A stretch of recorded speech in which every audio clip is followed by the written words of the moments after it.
สวัสดีค่ะสวัสดีทุกท่านนะคะวันนี้ก็บรรยากาศมาเป็นแบบนี้เลยนะคะช่วงบ่ายประมาณ2 โมงนะคะเนาะบ่าย2 โมงฝนได้ลงมานะคะกระหน่ำลงมาเลยนะคะทุกคนลงมาเยอะมากเลยนะคะเนาะ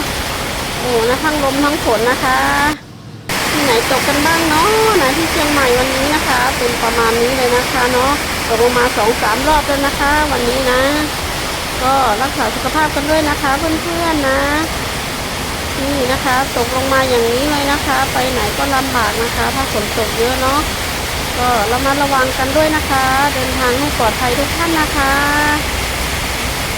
มาชมบรรยากาศกันนะคะทุกคน